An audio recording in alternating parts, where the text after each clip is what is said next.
easier for you as well, okay? My name is Brother Leo. Did you watch the video? Yeah? Do you believe that your life is really a beautiful story? Do you believe? Yeah?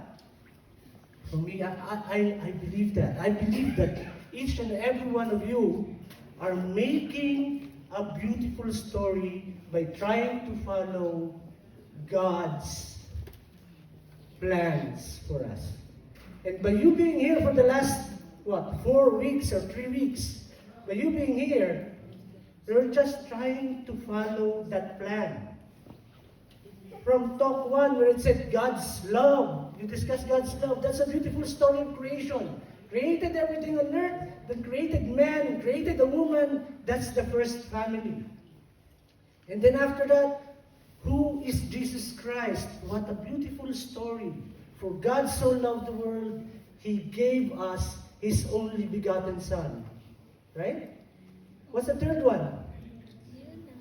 Repentance and faith. What a plot twist to that story. Even if we make failures, even if we sin, all of a sudden, God said, you can be forgiven. Just have faith. And then today, Brother Stephen said that we should love God and love our neighbor. Today, we start with the practicalities of the faith. So, the first 3 sessions is our Module 1 in this Christian Life program, right?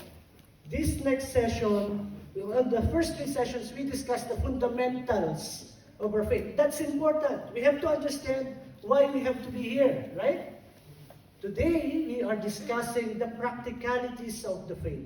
How we are going to apply what we learned in the first 3 sessions. Unfortunately, I am not as good looking as our speaker earlier, right? So, I apologize for that, but I'll try to make up by trying to introduce my family. I have a beautiful, beautiful person next to me, which is my wife. Please come up here, my dear wife. Her name is Richelle, and this is my family. We went through this same Christian Life program back in 2018. We were invited first in 2013, I think, but during that time we were not yet ready. So we kind of, okay, it's not yet time for us. But in 2018 we were invited again, and so here we are now after how many years? 8 years. We're currently serving as Kids for Christ coordinator. Kami yung napagutusang mag-alaga we are the ones, sorry. What's your name? I forgot. We're not, I can't see your name. Janet. All right, sorry, Janet. Yes, we were asked to try to coordinate the activities of the kids in the community. We started in New Zealand, and then we came over here. We were welcomed by the community here, so thank you very much for coming back. I have my daughter, Drew, and my son, Lino, who's going to be sharing later on. Now, where are we? Okay, the concept of this session supposed to be is that this is supposed to be a show type or a talk show type of a variety show. Unfortunately, as I've said, we are not actors and we are not actresses here. We are just like you. We are just trying to make sure that we are going to have a beautiful ending to that story that we are trying to create. We are as weak as you. We are also a work in progress. Okay? Now, why are we here? How are we going to apply those things that we have heard from before, right? But before we continue, and the reason why we invited the kids to come over is that we're just going to have a quick activity first. And this activity, this is not just for the participants. we would like to invite all the service team members, if you have your husbands or your wives here, and for those who does not have their family here, think of your family members who are not here. What we are going to do is we're going to play a game called Who is Most Likely To? Which means we are going to pose a question here like, who is most likely to run away from a stranger? So your family members, you're going to try. So for you, Sis Marie and Brother San, we're just going to point to each other. You don't have to really say anything. You just have to raise or just have to point to him, to point to her. Or if your family is not there, just think of your family. Is it you or is it your loved one who is most likely to do that thing that we're going to post on the screen, all right? Okay. All right, let's play again. Kids, we are going to post a question on the screen. And if you think it is your dad who's most likely to be like that, choose your dad, all right? Parents, please raise up your hands if you're most likely to be that person, okay? This is my kid. These are my family. Come here. Come here, parents. Okay.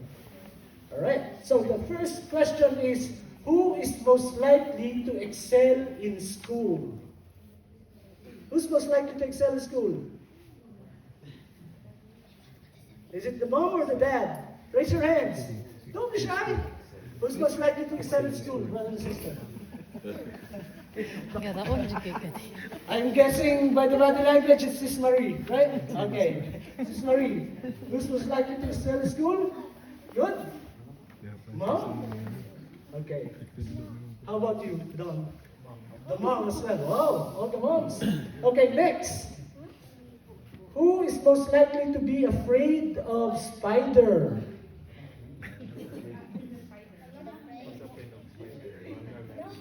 I think my wife will be most likely to be afraid of spider, but I think also my daughter here.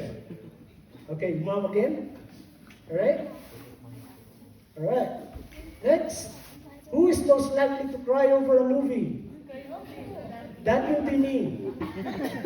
That will be me. I'm the crybaby boy here. My wife, she's a rock. But that also means I have a heart, right, boys? Okay, next. Who is most likely to forget an important event? That will be me. Okay, the dads? The dads? Okay, the husbands? Next. Who is most likely to pass a maths test? Wow. The mom will. And the boy here will pass a math test. I will fail. I will fail, definitely. Yes. Nice. Now, when did you realize that your husband, your wife, and your family members are such? Isn't it good to reminisce the time when you were just trying to figure out who your future partner is going to be, right? Isn't it good to reminisce that? But I'm pretty sure that during that time that you are trying to sue your wife, or trying to pursue your husband, or maybe the other way around, I don't know. But I'm pretty sure that during that time you had good intentions, right? It's not likely that during that time your intention was right away to marry the person. You would like to know the person first, right? Brothers and sisters, it's the same with our Lord God. Nanay, thank you po. The fact that God created us in His own image and likeness tells us how beautiful His intentions is. In the beginning, God intended the family to be beautiful. Love begets love. What does it mean? Love begets love. We say that God is love, right? So if God is love, and we are created in His own image and likeness, that means that love is also us, right? And if that love is also us, that means we produce love as well. So our kids, our family, is also love. The family is the basic unit of the society. In a bigger and general sense, the family is the building block of this society, of the church, and is the cradle of every vocation. It doesn't matter if you're married right now. It doesn't matter if you're single and trying to be blessed. It doesn't matter what status you have in your life, what age you are at the moment. Right? What's important is that your vocation should have been started while you were really, really young. At this point, I will ask the kids. The kids can go back and play. We would just like ask you to try to tell us if, because kids are normally the honest ones, and tell us who would be afraid of spiders and who would fail in maths. Thank you, kids. Now, Nanay, thank you po. You see, brothers and sisters, we are imperfect. The family is imperfect, yet a beautiful gift from our Lord. Yes, the family is imperfect, but it's a very beautiful gift from God. As the eldest, as a daughter, and the eldest of 5, I've personally experienced while I'm growing up how our family was far from being perfect. We had challenges, we had misunderstandings, we had struggles. Through that experience, I realized how a family can be truly a gift from God. I remember making mistakes when I was young, but I always got guidance. I got correction, yes, tough love, yes, but I always loved. I always have something to come back to. As the eldest of four little other siblings, I learned to care for another human person. I learned to share to another small person or to my parents. I look after my younger siblings. And then through that, I realized that, in simple things, even just in eating together, helping each other, it taught me that in family, no one gets left behind. Family life could be difficult at times, but it is family, members of that family who helps you keep moving forward. They do this for us in our family. I experienced being prayed for by my other siblings, by my parents. I always hear encouragement, and someone's always saying, "Yes, you can do this," even though I doubt myself.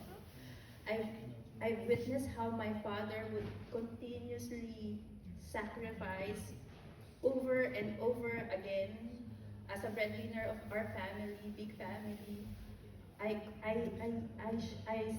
seen how my mom or my siblings would continuously give way for me, give way for each other at a young age, and it is done over and over again. So this reminds me about a story, the story of the prodigal son. The story of the prodigal son is the youngest one during his lowest point. When he was hungry and alone, he remembered home. He remembered family. And he went back home expecting very little. He was just, "I'm happy to be a slave." But he was welcomed by his father and the whole family with open arms.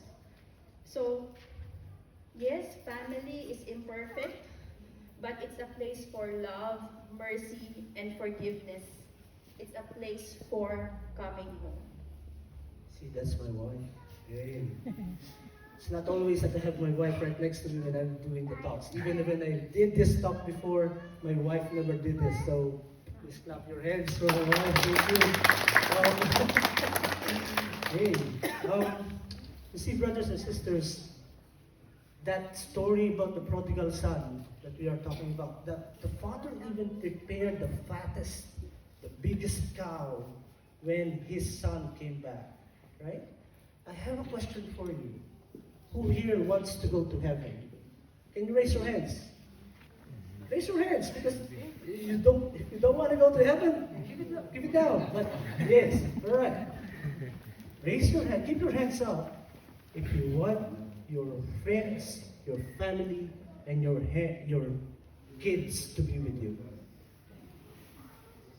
Isn't it a bit daunting to think that you are going to heaven, and yet you are realizing that your friends, your daughter, your son, your brother, your sister is not with you at that time? Just imagine that. Just put that in your mind. I wanted to go to heaven, but I am alone. So that's how important it is to bring our kids, our family, to where we wanted to be. When priorities are clear, decisions are made. I was thinking of Bro Stephen about this, because I was inviting them once to their daughter to I think it's a pray the rosary. I could not remember it anymore. To lead the rosary. And there was some doubt on whether or not they will go. And Bro Stephen put a stamp on it. And he said, no, we are going. We are going to make sure that my daughter is going to try and pray. When priorities are clear, decisions are made. You are not alone, brothers and sisters. As Pope Francis even affirmed, Nanay will read it. I thank God that many families, which are far from considering themselves perfect, live in love, fulfill their calling, and keep moving forward, even if they fall many times along the way. The Synod's reflection show us that no stereotypical family exists, but rather a challenging mosaic made up of many different realities, with all their joys, hopes, and problems. As a wife and as a mom, it strengthens us.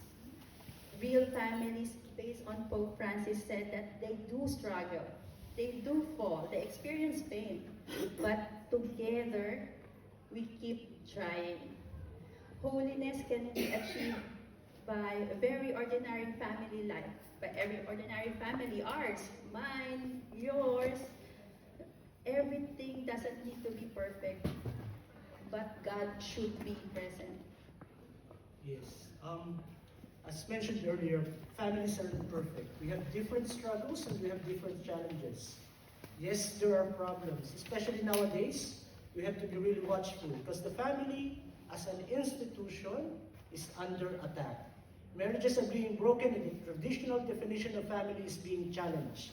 In many countries, divorce is already legal, except in the Philippines and Vatican, as of late. Lowest number of people getting married is being registered. And yet, the number of people having divorce has not gone down. In fact, it's getting up. What else? Same-sex marriages are already legal. Abortion, euthanasia. As families, we have to be watchful and we have to strengthen our family culture. We want to face up to this attack and to come out with our families intact and even stronger. We need to prevent the breaking up of families to make our marriages more resilient. We need to put God's mind and follow His plan for the family. What is His purpose in this marriage? Now we need to understand what is really God's plan. What is this plan that God has for the family? What is this beautiful story that God wants us to follow? First, God has intended the family to be for the transmission of life. God has a beautiful plan for our family. So part of God's plan for our family is to be a place where life is welcome, protected, and nurtured. It should be a place of love, not only where life starts, but where love is learned. God entrusted our children to our family, not only to care for them physically, but to guide them, protect them, help them know that they are deeply loved by God. Children belongs to God, We all know this. We only borrowed. God only allowed us to borrow them. So our primary task now is to care for them with love. They are not just kids. They are precious persons. Precious person with real hearts, real feelings, and real souls. So maybe the greatest gift we can give to our children is not perfection. Maybe the greatest gift we can give to our children is being present. By loving them, guiding them, and help them grow closer to God. Yes, the fundamental task of the family is to serve life, to actualize in history the original blessing of the Creator, that of transmitting by procreation that love, the divine image from person to person. God intended man and woman not to be independent individuals producing babies. We are created to create and multiply. We are not created to end life, and that is why the church is so firm in its stand against contraception and abortion and other anti-life values. It made sense, therefore, that God created man, male and female, with their physiology so formed as to enable humans to increase, multiply, and fill the earth. This is a hot topic. I know a lot of us will not want to discuss this, but we are all affected by this, right? We have brothers, we do have family members who think they are women, who think they are men, even if they're not, right? Brothers and sisters, it's Adam and Eve, not Adam and Steve. However, this is the great misconception. They think we hate them. No, they're a family, right? We love them. As Catholics, we are not to be confrontational, right? No matter who they are. Even if they kill somebody, that doesn't mean that you don't love them anymore, right? But as Catholics, we have to be firm. We have to show them love. But we have to be truthful. Hopefully, our character, the way we treat them, will make them think that, hey, this person is a Catholic. This person is a Christian. But I do not feel being chastised by this person. Maybe there is something in his faith. Maybe there's something in his belief. Maybe I should check it out. We love them. We do not hate anybody as Catholics and as Christians. Be kind but be firm. The family is a place for teaching children and training leaders. So another part of God's plan for our family is for family to be a place to learn our values, our Catholic values. So if you're not confident about what you know about Catholicism, maybe this is a good time to start for the kids. So when they ask questions, you have answers. It should be a place where children learn good character, learn how to respect the other person. It should be a place or their first classroom of faith. You know, brothers and sisters, children learn really well when they see their parents pray often, go to Mass regularly, especially on Sundays. When they see their parents saying sorry to each other or asking forgiveness. When they see those things, then our children learn grace. Let us be the one shaping our children's heart. Let's give them the eye contact that they deserve. Let's give them more hugs. Don't be ashamed of hugging your husband. Come here. Later. And then don't always, when they start talking, ask them, tell me more. Be excited.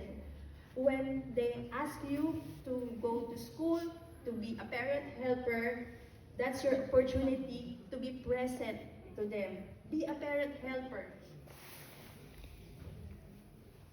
The family is a place to transmit wisdom and values of life. The overall education of children is a most serious duty and a primary right of parents. Not the schools, not the governments. The primary educators are us, parents. We just have to give them that simple tasks at home. We just have to teach them in an informal way.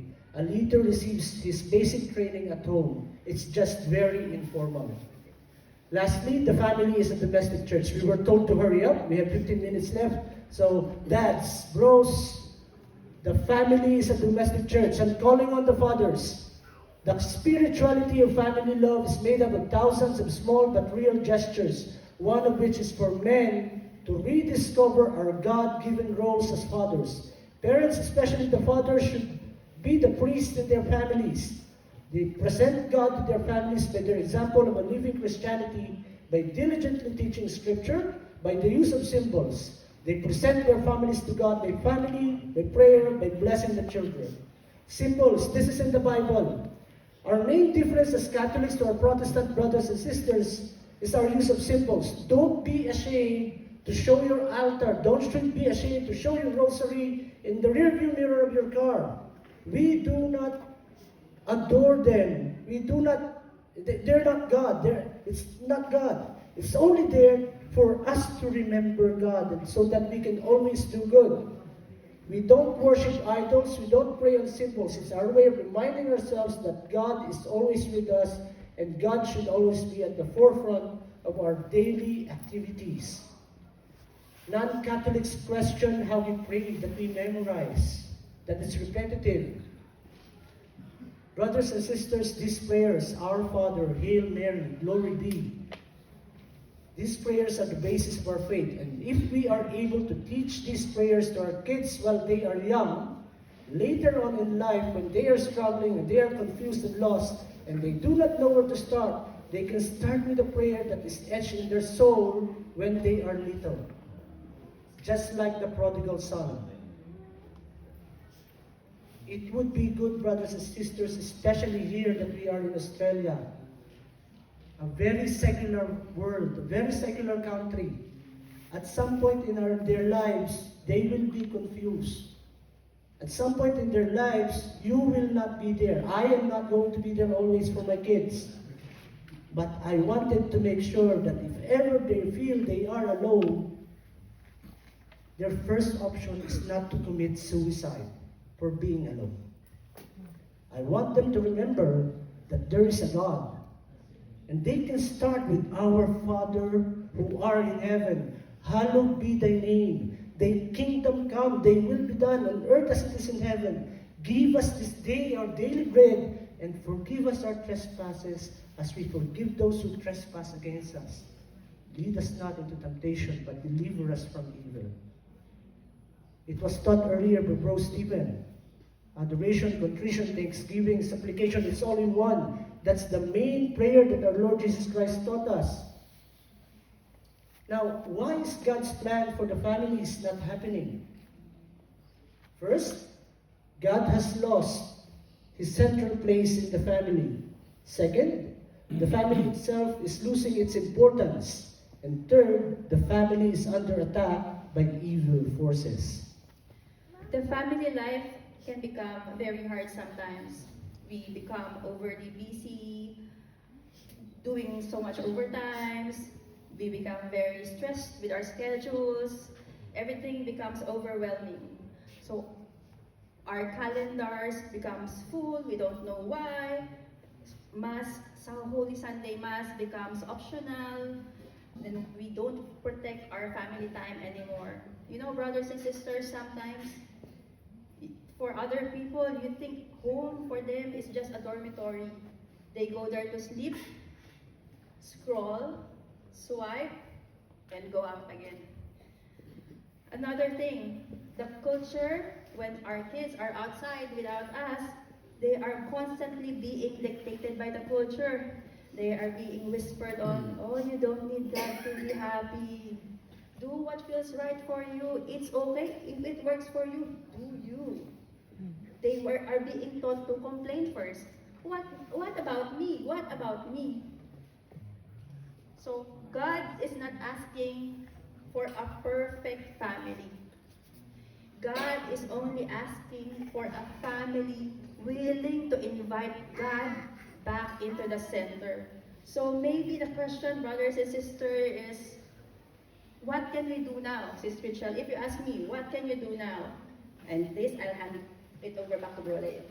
Okay, let's define traditional family. What is a traditional family for you? We have a very wrong concept on traditional family.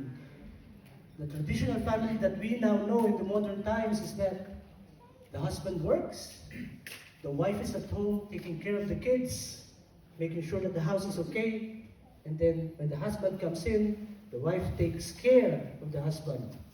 No. That's a modern concept of the traditional family. In fact, that concept started only in the 50s.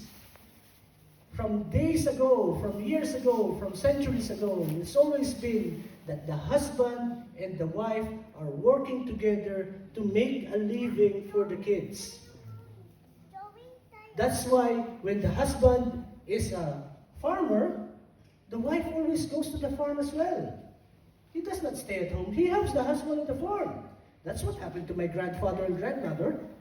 That's what happened to my mom and my dad. But nowadays, we are told that the family, the husband should work. When the husband comes home, the husband helps in the family house as well.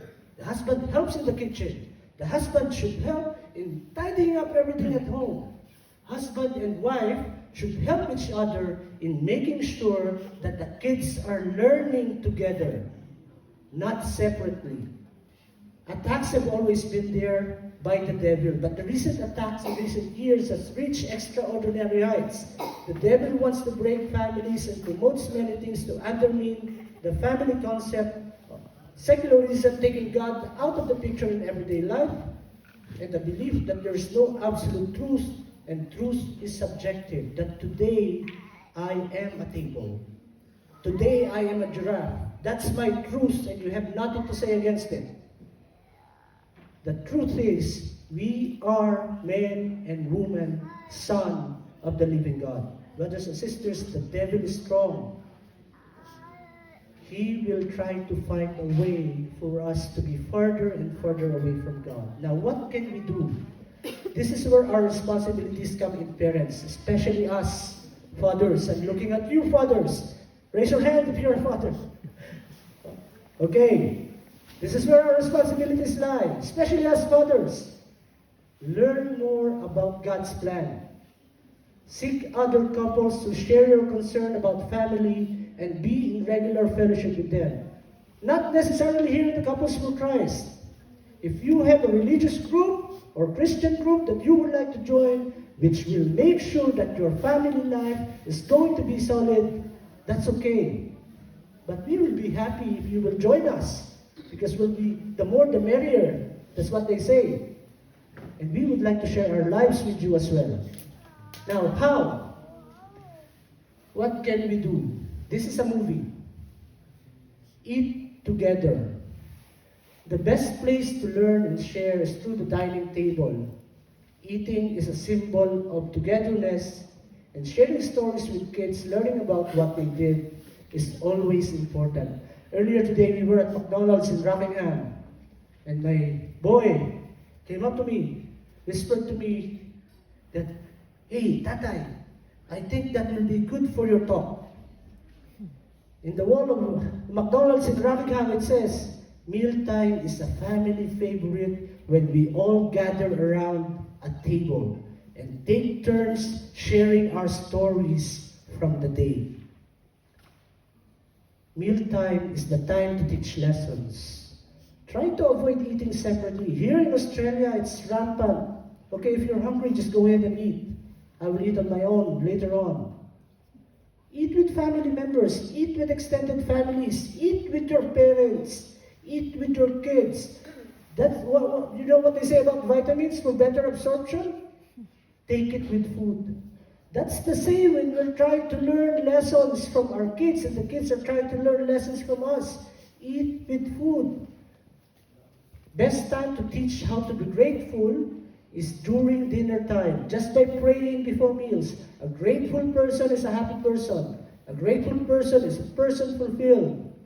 Be grateful to God. Next, pray together. The family that prays together stays together. Dads, lead the prayer. Our wives love us more when we are the ones leading. That's true. Moms, be supportive of the husbands. Don't say, that's enough prayer. That's too long. Who knows, the last bit of prayer that your husband has mentioned could have been the one that's answered by God. Let's be patient. As flawed as we are, it is never too late to start a family prayer time. If you are not used to doing it with family yet, start with grace before meals. Bless us, O Lord, in this day gifts, which we are about to receive from thy bounty through Christ and Lord. Amen. Even when we are at McDonald's, and I honor my wife for this, we normally pray before meals, but at home, at the confines of our home. But my wife's like, no, if you're going to pray before meal, let's pray everywhere. Even when we are in McDonald's going to eat burger and fries, let's pray before meals. I honor my wife for that. Don't be ashamed of being seen praying. Pray the rosary. Attend the highest form of prayer, which is the Mass. But it's also important to know what the Mass is. Don't just go there because it's Sunday. Go there because we wanted to take part of it. Last one, love one another. That's why I said it's a movie. Eat, pray, love. Love one another. There's quite a few things here in the manual that I could say. But let me just make it more practical for each and every one of us. There are 7 things that you can say to your husband, to your wife, or to your family members, to your kids. And I want you to do it right now during this session. For those husbands and wives, I'm going to give you the statements that you can say to your husband and wife. Participants and service teams, please do this as well. Look into your husband or to your husband or your wife's eyes, please. Go, look to one another, and if they're not here, think of them. Think of your loved one. First, can you tell your husband and wife the first statement? I love you. I love you, baby. Second, say thank you. Don't forget. You have to say thank you. Can you say it to your husband and wife? Please. Bro, say thank you. It's awkward, but you have to get used to saying those things. Thank you. Thank you, Nanay. Third one. It's a little bit hard sometimes to say this. Say, say I am sorry. Be humble enough. Ask for forgiveness. I am sorry. Fourth, how are you? Constantly ask, how are you? Check on your wife, check on your husband, check on your family members, check on your kids. 5, this one's a bit hard. What can I do for you? Can you ask them now? What can I do for you? Ask them now. What can I do for you? All right. Now the next one is a little bit more difficult. Say this to them. I am happy to do this for you. I'm happy to do this. Okay. Did anybody request a new bag? I'm happy to do this for you. Now, 7. This 7, the 7th one, I learned this when we were in New Zealand. I forgot one time that we had to go somewhere. And I was at work because I was working from home. And all of a sudden, I hear the door, blood. And I hear footsteps, bang, bang, bang, bang. And I hear the plates, bang. And I realized, oh, I meant to do something. So I went to the toilet, I went to the bathroom. I know she's not happy with me. Got a toothbrush, brushed my teeth, gargled, brushed my teeth again. Then later on, he went back behind me. That I love you. I'm sorry. Let's just eat here at home instead of going out. And I hugged her back. I was so thankful because it was 30 minutes of brushing my teeth.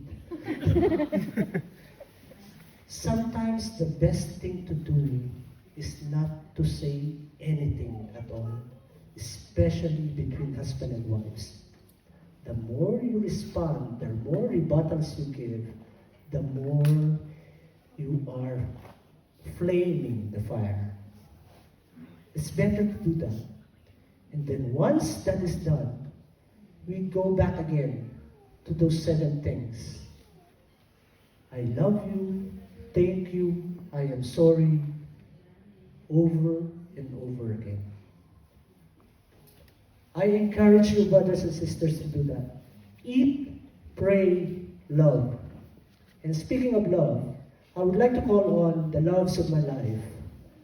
They are our mission partners. They are not just here as our kids. They inspire us as much as we are trying our best to inspire them to serve. I would like to call on Drew and Lino to the front.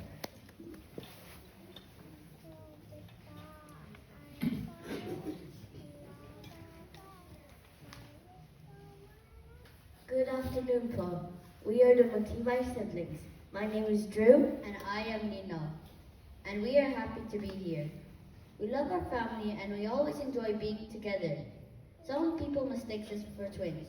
We are not. Ate Drew is older and I am the youngest. Yes, I am the big sister of the family. I love Nanay, Tatay, and my little brother. We love doing fun things together. We love going to the beach and going for long hikes and walks. Although we haven't done it as much since arriving here in Western Australia. We used to go camping every year. Me and my brother have already climbed a few mountains with our parents. We also love playing video games like any other kids. We love it more when our parents join us playing. We feel so happy when we are doing things together. Our family loves praying together. We pray together each morning on the way to school. We always pray before eating. We pray the rosary together. We go to church together. We do family household prayer meetings. And we always pray before sleeping at night. We love to pray together because we are taught that the family that prays together Stays together. We also love that we are part of the Kids for Christ family. In the Kids for Christ, we have met a lot of new friends and we get to have more aunties and queers. We love that we get to play with a lot of kids. We get to be in kids camps and sing birthday songs to other Kids for Christ members every month. Me and Ate loves singing the KFC songs. We also get to dance along with the songs, and we are also so happy that a lot of Kids for Christ kids have become our close friends. We are happy that we get to share our time with them. When there are activities for us, we always get to play and pray. We get to learn a lot more about Jesus and the teens with our Kids for Christ friends, which makes it so more fun. We are happy that Nana and Tatay are members of the Couples for Christ, and that we are part of the Kids for Christ. We also love that through all the things that we have mentioned, we become closer together because we know Jesus is always in the middle of it all. And because we know that Jesus is with us, we are always grateful. Thank you all for listening. God bless all of us, and may God be praised. So what we did was that we asked them, what is it that you love about our family? What is it about you love our community? And they wrote them down. And then, of course, as mom and dad, we summarized it for them. And I was the one who typed them on the computer. So that's basically what we needed to do as parents. Try to ask them to see what they needed to do. When we are praying, that's the time that we know what their concerns are. At one point, my daughter was praying, Lord, can you please change this my classmates' attitude of being a bully and stuff. And that's how I learned. Okay, something's going on. That's how, after that, I spoke to her. I asked her, okay, so who is this person? Is he bullying you? No, he was like that before, but he was changing. So that's why I'm praying for it. So that's how we will know. So we need to pray to them, with them, and through those prayers, everything will come out. Because they believe, as we believe, that God is talking to us through prayers. Now, Nazareth teaches us, I can't read. Nazareth teaches us that the meaning of family life, its loving communion, its simple and austere beauty, its sacred and inviolable character. May it teach how sweet and irreplaceable is its training, how fundamental and incomparable its role in the social order. Brothers and sisters, in this journey, we have a very, very good example. We have a template as our guide, and that's the Holy Family of Nazareth. They are our models. We always look up to the Holy Family and how we become good examples to our kids, how we will bring them up on how we treat our spouses, how we treat even our parents and extended families. Please remember that all our beautiful stories are part of God's plan. I'm pretty sure that the plot that the God has written for us will have a very, very good and very beautiful story in the end. And for us to be able to do as brothers and sisters to stay the course, we need God's power. And that's why next week, we are going to have the Holy Spirit session. But before we end the session, brothers and sisters, may I ask you to join us in praying for intercession from our Holy Family. If you can read this with me. In the name of the Father, the Son, the Holy Spirit. Amen. Jesus, Mary, and Joseph, in you we contemplate the splendor of true love. To you we turn with trust. Holy Family of Nazareth, grant that our families too may be places of communion and prayer, authentic schools for the gospel and small domestic churches. Holy Family of Nazareth, may families never again experience violence, rejection, and division. May all who have been hurt or scandalized be given ready comfort and healing. Holy Family of Nazareth, make us once more mindful of the sacredness and inviolability of the family and its beauty in God's plan. Jesus, Mary, and Joseph, graciously hear our prayer. Amen. In the name of the Father, the Son, the Holy Spirit. Amen. I would just like to, Nanay, can you go to the anchor verse? I forgot to show it earlier. I'll go back. Because that's important. This whole session is based on the anchor verse. We kind of skipped it earlier. Sorry, I know I'm extended already, bro. There, Nanay. Thank you, Nanay. Yes. The anchor verse for this particular session is from the book of Joshua.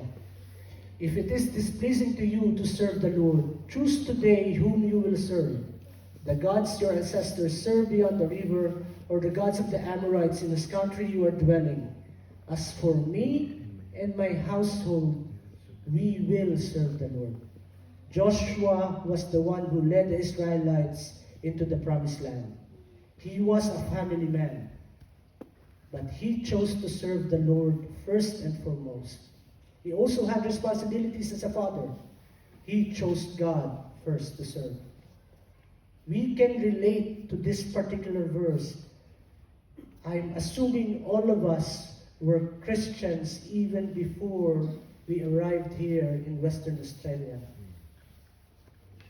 Choose now whom you will serve.